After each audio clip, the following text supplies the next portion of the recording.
All eyes on New Hampshire for the GOP primary, which will be the first one-on-one match between Donald Trump and Nikki Hayley after Florida Governor Ron DeSantis ended his 2024 campaign. But what is Joe Biden's strategy? It's partly running on the fact that he's not Donald Trump. We've got a guy right now, the former president, running for office, openly saying that he promises to essentially be a dictator. Right. Mm-hmm. And it appears Americans are seeing even less of him. Tuesday, Wednesday, Thursday, none of his constituents have seen him doing anything. Who decided that the American people are best served by seeing less of the president? The president is active. The president is doing what he needs to do to deliver for the American people, and he'll continue to do that. The president has spent the weekend in Delaware. RNC reports that Joe Biden has spent more than 39% of his presidency out of the White House.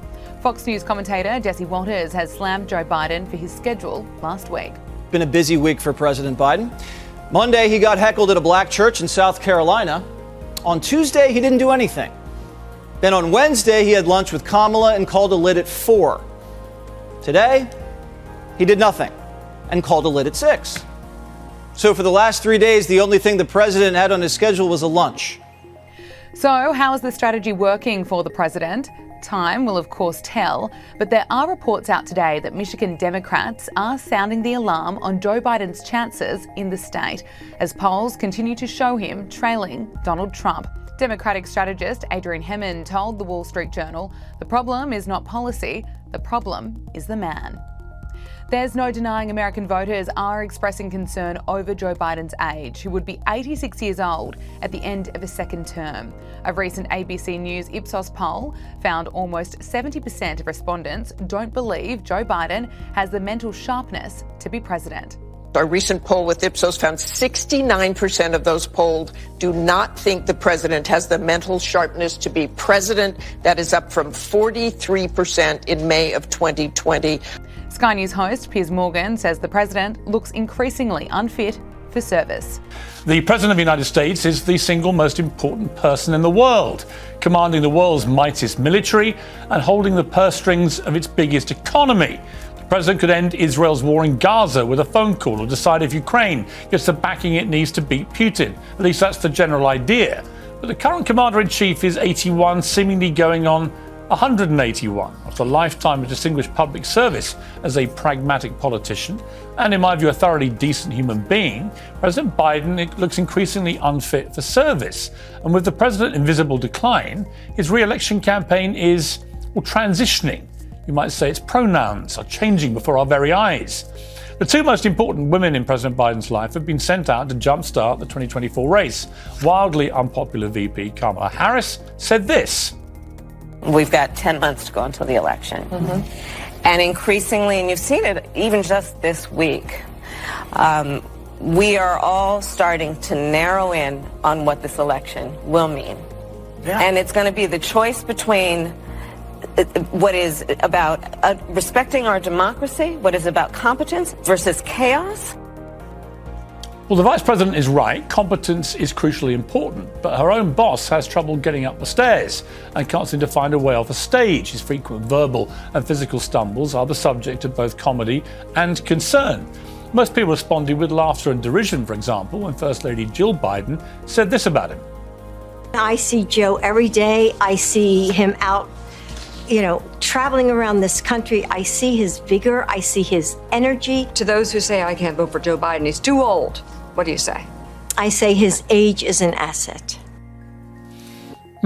Energy and vigor. Not quite what I'm seeing. You can make a plausible case for the wise old statesman with a firm hand on the tiller, but campaigning on Biden's vigor may well fast-track Donald Trump, who does have a lot of vigor, to the White House. Now, at 77, Trump's no spring chicken himself, but with his diet-defying swagger and showmanship, most people on his side seem to be believing him when he says things like this. I feel like I'm about 35 years old. I actually feel better now than I did 30 years ago. Tell me, is that crazy? I feel better now. And I think cognitively I'm better than I was 20 years ago. I don't know why.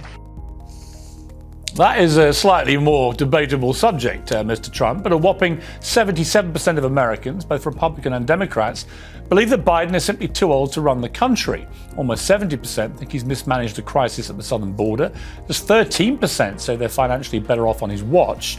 At this stage of his term, he's the least popular US president in recorded history, and this stuff matters. US politics is almost hysterically polarized to the rest of us outside America, but most voters are in fact ready to be persuaded. White working class voters ditched the Democrats to propel Trump to office in 2016. Now more and more Hispanic and black voters are shifting Republican too. Biden says he's the only man who's ever beaten Trump, and that's true. But right now, he may be the only one who can lose to Trump in November. Well, I'm joined by my super PAC here in the studio in New York, co-host of The Breakfast Club, Charlemagne the God, host of The Rubin Report, Dave Rubin, and the Democrat strategist and Fox News contributor, Jessica Tarlov, who I could hear her lips pursing as I read that monologue. That loud? I could feel them pursing. I appreciate, though, I saw you tempered it a bit. Whoever put it in the prompter was harsher than you were. I could feel the pursing. I was reining back in real time. Let me start with you, Jessica, because I like Joe Biden personally. Yeah. I think he's got a lot of very admirable qualities as a human being, and his own story, you know, the fact he lost his wife and a baby when he was just a senator, he then lost another son. Anyone that can do that and still do the job he's doing will always have my admiration. But there is no doubt he is in real trouble here. Is there any doubt? I mean, can you paint a picture that isn't as grim as the one I painted? Oh, I definitely can do that. And I've been preparing for 3.5 minutes to get a chance. I'm not going to start by denying that the age factor is massive in all of this. And I think that people's concerns as well about Kamala Harris and her readiness to take over informs that. If there was a hugely popular vice president kind of waiting in the wings, I think things might feel a bit different for people. But 81 is 81. There are some 81-year-olds. We all watch Warren Buffett, right? Mick Jagger is 80. Yes. Nearly 81. He would have a different kind of agenda for the country. But yes, he does. Might be quite a popular one. Yeah, that would be pretty cool. I wouldn't hate it. But there is a problem going on right now with media coverage of the Biden presidency, and there are problems with the Biden campaign. What are the problems? So I'll start with media coverage. Everybody knows now that you want to print stories that get clicks, and negative stories are the ones that do it. Even people who are huge supporters of the president focus on all the polls that are negative. Most people wouldn't know that if you went to the Real Clear Politics homepage and clicked on polls, the average has Joe Biden down just 1 percentage point to Trump. You would think that he was getting trounced. You'd look at swing state polls and you'd see that in a lot of the swing states, like Pennsylvania, for instance, which is going to be a huge deal, he's up massively. We only talked about the fact that he was down in 1 Michigan poll last week. In terms of the economic news, the Wall Street Journal, our very own Wall Street Journal here at News Corp, had a hugely optimistic set of editorials out there. 62% of Americans think the next year, so 2024 election year, is going to be better for them. When are they going to go and vote? In November. That's a lot of time for this economic recovery to really settle in for people. But no one wants to talk about that. It's not popular. It's not good clickbait.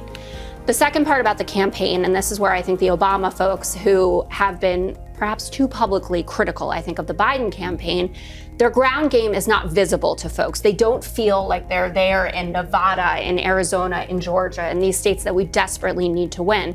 And they are working on that. And I think that the president himself needs to be more visible. If I was working in the White House, I would have him out there all the time. I understand you might be risking Would you? You see, a stumble. I wouldn't. I'd do what they did with him last time. I'd keep him in a dungeon.